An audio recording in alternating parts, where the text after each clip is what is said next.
E aí, galera, tudo bem? Aqui é a professora Carla, firmeza? Tamo junto aí. E eu vim passar alguns recadinhos sobre o nosso conteúdo, né? A gente continua trabalhando fábulas, porque a fábula é a narrativa de prestígio desse mundo ocidental. No material de vocês está aí explicadinho, né, no data show, no que a gente chama de PowerPoint também, a sequência cronológica da fábula. Ela data de antes de Cristo, ela é grega, o berço da nossa civilização, e aí ela tem uma ebulição ali na França com La Fontaine, na Grécia com Esopo. Depois nós vamos com La Fontaine e chega ao Brasil com muita força com o escritor das crianças ali no modernismo, que a gente chama de Monteiro Lobato. Já devem ter ouvido falar do Sítio do Capão Amarelo. Só que o Sítio do Capão Amarelo é apenas uma das obras, né, do Monteiro Lobato. Ele foi também muito feliz, né, em dar novas versões a textos antigos, como as fábulas eram. Então, pessoal, o que eu preciso lembrar quando eu vou fazer uma fábula? Primeiro é uma narrativa. Se é uma narrativa, eu tenho que lembrar dos 5 elementos da narrativa. Narrativa tem que ter narrador, personagem, tempo, espaço e enredo. O que é importante eu lembrar, então, que faz um texto narrativo ser uma fábula? Os personagens. Eu tenho que atribuir características humanas a esses animais.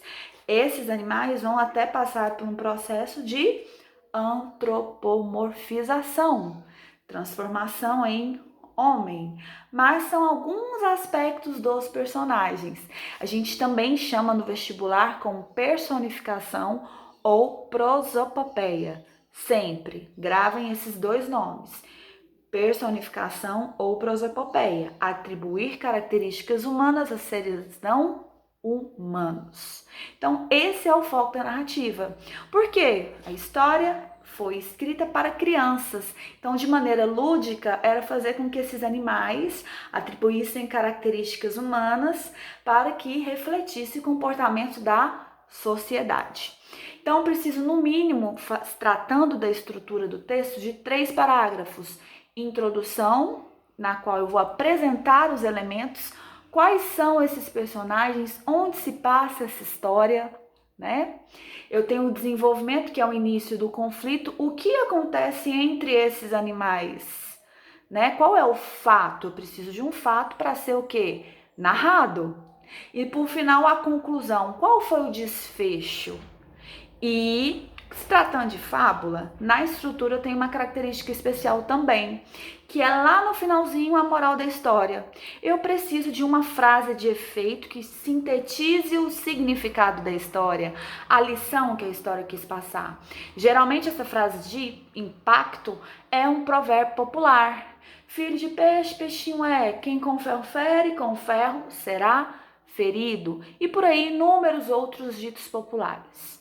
Então, quando você vai escrever uma fábula, você tem que pensar bem qual animal você vai escolher e qual vai ser a moral da sua história. Não é um texto complexo, você lembra que a fábula é para crianças. Então, é uma história simples. A descrição, inclusive, é uma descrição simples. Então, é um texto que não é difícil e cai em vestibular. Durante muito tempo caiu na UFG, inclusive a proposta que eu enviei para vocês, que o colégio, né, encaminhou para vocês, que eu fiz, é uma proposta da UFG. Então pensem, é um conteúdo de primeiro ano que cai em vestibular. Na época em que a UFG não seguiu o Enem, direto ela pedia fábula. Por quê? Porque é uma das bases da narrativa do nosso mundo ocidental. Então, às vezes a gente vê alguns conteúdos e a gente fala, nossa, mas que conteúdo tão simples, gente, fábula. Fábula eu estudei lá no ensino fundamental. Nossa, fábula eu leio para o meu irmão mais novo, para uma criança.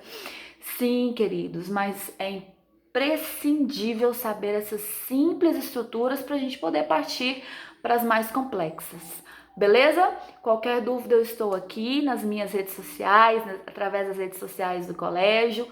Estou à disposição de vocês e em breve nós vamos ir por aqui com outros conteúdos. Beleza? Um beijo grande, se cuidem, Deus abençoe vocês e a família de vocês também. Tchau, tchau!